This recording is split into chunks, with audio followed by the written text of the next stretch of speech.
Welcome back to A Good Pour. This is Kathryn Good, host of A Good Pour. This is conversations about good work in our community. And today we are joined by Daniel Becker. Becker, as we all know and love him, who is the executive director. Is that your official title? Area director. Area director. See, I'm already got something executive. wrong. I like that. Executive. Area director of Young Life of Sumner County. Welcome, Becker. Glad you're here. Nobody knows me as Daniel. I know.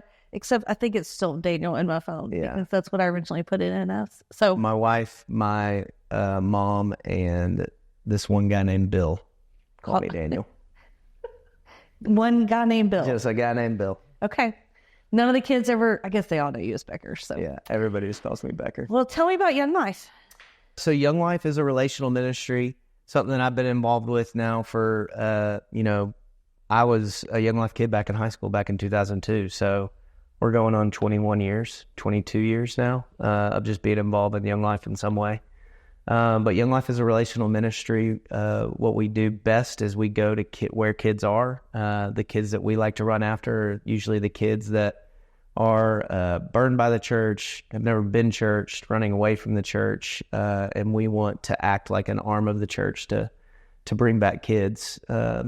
And our mission statement is introducing adolescents to Jesus Christ and helping them grow in their faith. And we use that word introduce because we hope that we're going after kids that have never met Jesus or known about him. And so a lot of what we do is we earn the right to be heard by going to where they are and showing up in their world and on their turf. Yeah. So that when we get to talk about Jesus, it comes from the point of someone they trust and Love it. a friend. Yeah. So, Yeah. Yeah.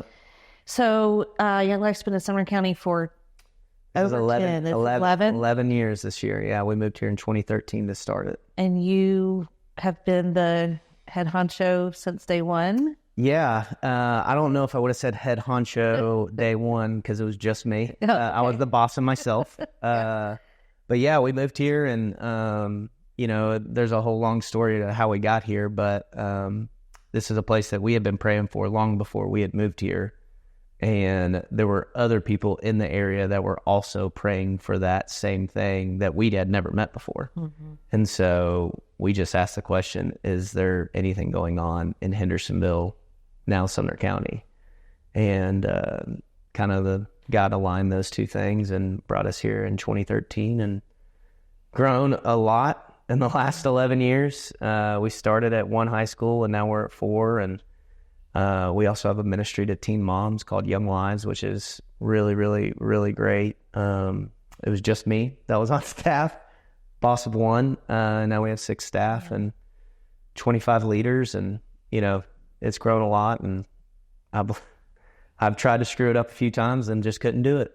God just had different plans. God's got it. That's right.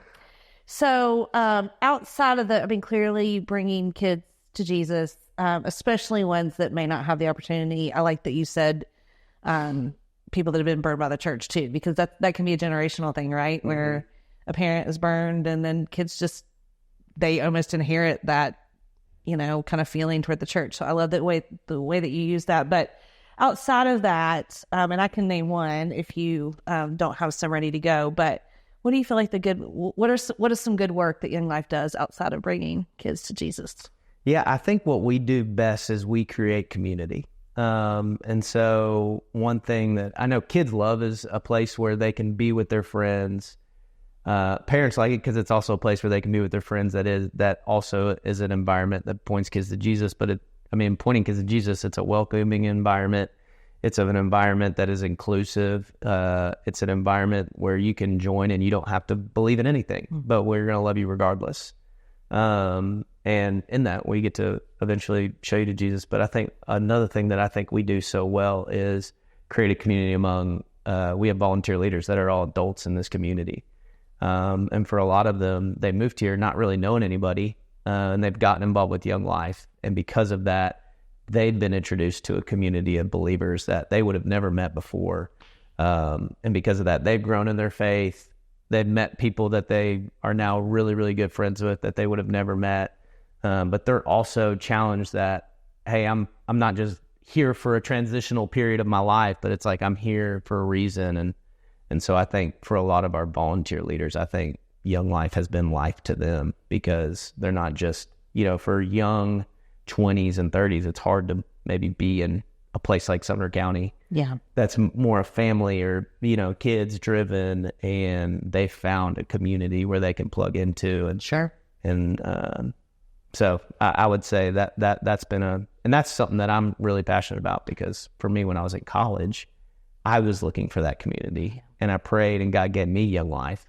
So when I first became a Young Life leader, I didn't really care much about the kids. I was like, I love these volunteer leaders, and they became my community. And then I fell in love with sharing Jesus with kids. Yeah. So that's kind of always been my passion. Yeah. I love that you said community. It's been fun to watch. I have a 16-year-old and a 14-year-old, Caleb and Clara, that you know well. Mm-hmm. And, just as you said, you have 4 different high schools that you're active in.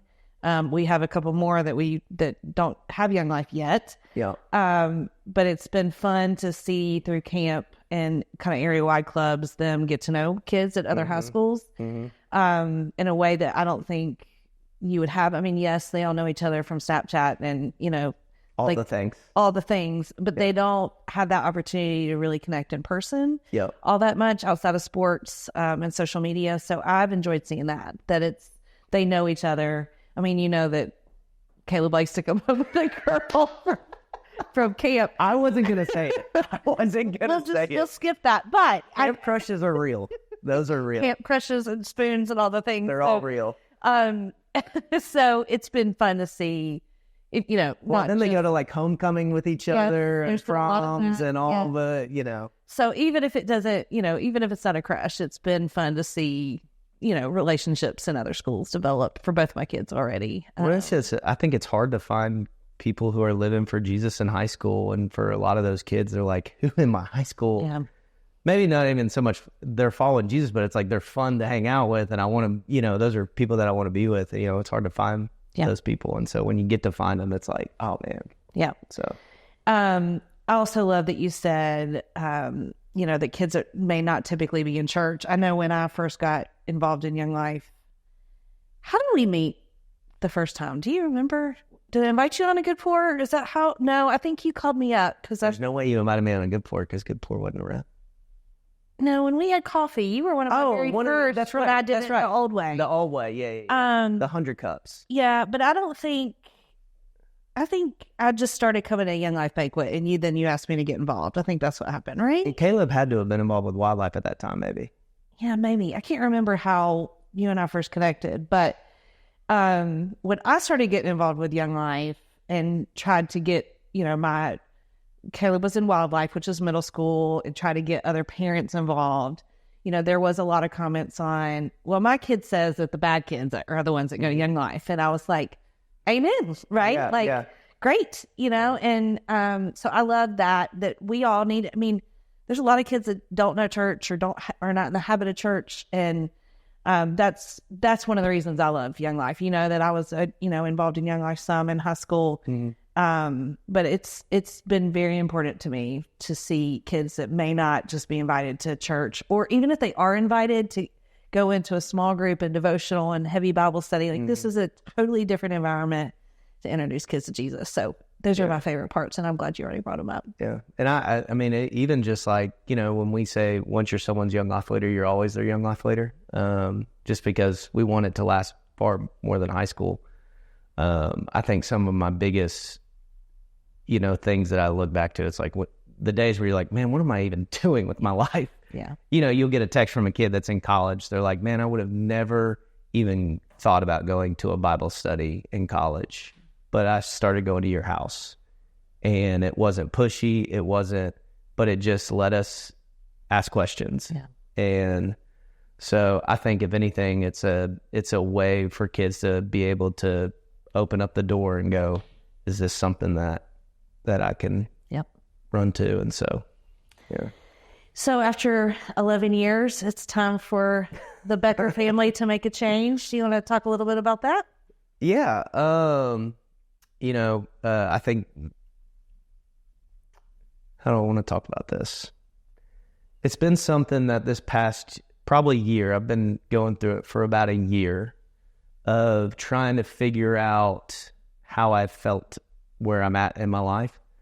And I think it's taken me a year because I think, and I told somebody this the other day, I feel like it's been a grieving process for me. Young Life is the only professional job I've ever had. Worked at a bouncy house one time in high school. So other than that, How long did you work at a bouncy house? I got fired after about a month. Yeah, I was figuring there might be a story. It wasn't. Yeah, it wasn't great. But so this is really the only professional job that I've had, and I love it.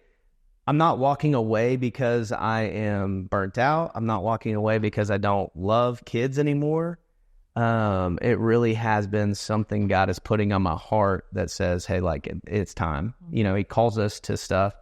And I think for a year, I've just been like, why? Why is it not what it used to be? Why are things different inside of me? And so around November is when we kind of came to this point of we love kids, still called to share the gospel with people, still called to build community with people, still called to the local church. But we came up with our assignment with the Young Life staff is done. Mm-hmm. And once I said it, it's like this weight came off. Wow. And our prayer has been, we don't want to just walk away from Young Life. We want to walk towards something. And I met with a friend named Jason that week, and we talked about automotive repair called Christian Brothers. And, I was talking to him to see if I could work for him. I was like, hey, can I, do you have a job? Maybe I could do that because they're opening one in Gallatin. And through that, he kind of spoke the words of, hey, if there's anybody that would be good for this job, the franchisee job, you would be it. Mm-hmm. Just from what he seen me do with Young Life. And so through that process, I applied, and it's a 8-step long and lots of interviews, lots of conversations on the phone. And but I think one thing I found over and over again is that I really did feel a calling towards something.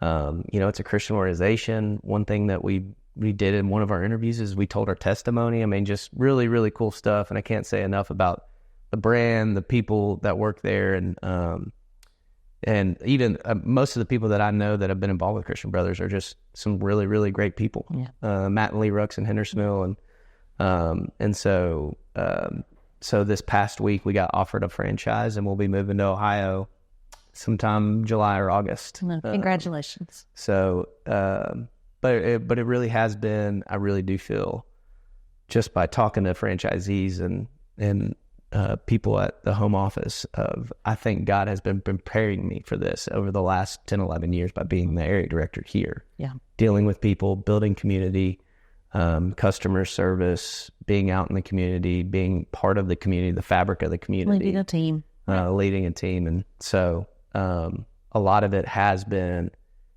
I'm so sad walking away from Young Life, but so excited about what I'm walking towards. Yeah. Me and Brittany. Brittany would be my wife's Brittany, and I would say she's been just as much a part of this as I have. As you know, if just being married with somebody, when you make big life decisions, you're not making them just yourself. But she started a business herself. Well, she started. My wife does a lot of things. She does a lot of things. She has 3 part-time jobs right now. So 3 part-time jobs. Maybe one of those will follow her to Ohio, right? She might start another part-time job. Who knows? So, well, as you know, I'm on committee, and have 2 kids that are active in Young Life, and I very much appreciate the way you've done this. After 10 years, I mean, we will all grieve you for sure. And I think there's a lot of question on how are we going to go on without Becker. But I also think when you told us there was a plan, right? You knew how Young Life nationally was going to handle this. And while you said Young Life is the only job I've really had, and I don't know what's next, you knew you were being led towards something. Yeah. And even early, you told people close to you that Christian Towers may be it. Yeah. Christian Brothers. There's a Christian. What? Is there a Christian Towers over here? There used to be, but anyway, Christian Brothers, was your kind of hopeful next step. Yeah. And so I think because I don't know, there's a lot of God there for sure in that transition, but the way you were able to just, I don't know, it felt very God led. So I appreciate you taking the time and intentionality to, I think we're all healthier because you've done it the way you've done it. So, well, thanks for saying that. Yeah. I think the one thing from when I moved here till now is I've constantly said, and people are like, "Are you moving?" I'm like, "I'm not moving." But I want Young Life to survive here, whether I'm here or not. Yeah. Like, I really do feel like the calling of me coming here 11 years ago, and there was a couple named Jay and Kim McComb who, you know, they wanted that more than anything. And so, you know, whether it was me or whoever, it's like they wanted Young Life to be here for their kids and their kids' friends. And so I want it, you know, I'm just as much as involved in this as anybody. Like, I want it to be great after I leave. I want it to be better, you know? So, since you've been actively involved with especially our high schoolers, middle school some, but especially high schoolers over the last 10 years, how are our challenges? How are kids better? Yeah. But specifically, what are the challenges that are different, and what do we do about it? Yeah, I would say there's two. There's high schoolers are still high schoolers to this day, in a lot of ways. Like, high schoolers still want to be loved. They still want to be accepted. They still want to be known. Like, that's forever. High schoolers are going to want, we want that. Yeah, sure. You know, those challenges of being in high school, I think there's some similarities to what it was 60 years ago, just all of those things. I think the new challenges that they have are constantly, they just never get a break. It is exhausting to be a high schooler right now. Absolutely exhausting. Maybe not so much like schoolwork, sure, for, you know, there's just a lot of things going on. But when you have a phone that never turns off and is always attached to you, and you know, people have talked about this for a long time, so I'm not saying anything new. But when you have a phone attached to you at all times, it's like, you know, imagine being, you know, you're a business owner. As a business owner, you're never off, right? Like, you're always on. A high schooler is an owner of their own person. Very true, yeah. And they feel like they always have to be on. There's never a time where they can turn something off and just be off the grid. And so the high schooler's challenge is, how do I find rest, like, spiritually wise, like the idea of Sabbath, the idea of rest, the idea of peace, solitude. Like, anxiety is just normal for them. Like, they don't know anything else. And their way of coping with anxiety in the past would have been, I'm going to go seek help. I'm going to, you know, put down some things that might cause me anxiety. Their way of dealing with anxiety is going back to the phone. Like, that's how they deal with it. It's like, I'm going to numb it out. I'm going to, you know, stuff like that. And so, you know, you're constantly meeting high schoolers they don't know how to get rid of it, because it's not like they're looking at it going, there's no solution. And it just feels like more and more weight, I wouldn't even say responsibility, it's just weight of the people and the world and persona. And so it is very, very, very hard to be a high schooler. But here's what I'll say, is I feel like more high schoolers are open to the gospel now than ever, because they know that's true. Like, if you ask most high schoolers, they would tell you they're anxious. They would tell you they're tired. They would tell you all of those things. And I think because of that, they know that there's no answer. Like I have high schoolers who, you know, when we go to camp, we take away their phones, so they don't have any social media, nothing, phone for a week. And they love it. They hated it. They're like, how could you take my phone? You take your phone for a week, and we have kids who are saying, please don't give me my phone back. I know. Because they know once we give it back, they're going to be right back into it. They can't help it. And so, so I feel like because of that, I feel like kids are now more open to, and maybe not even the gospel, just someone who's going to sit and listen and accept them for whoever. Yeah. And love them regardless of the response. There's so many transactional relationships, always have been, but maybe more today. Relationships are so transactional. What can you give me and what can I give you? Yeah. When you meet somebody in your life that says, it doesn't matter what you can give me, I'm going to be there for you regardless. Not like your parent, not anybody, like just a stranger from the outside who shows up and says, hey, I'm going to be here regardless of whether you answer my phone call or not. Like, that speaks to kids because no one else in their world is doing that for a lot of them. Yeah. There's some great parents, and so they'll get that from some really great parents. But, we deal a lot with the kids who don't have great parents. Yeah, for sure. And so, yeah, hopefully I'm going to be a good parent one day. You are a great parent. So yeah, but in some ways very same, some ways very different.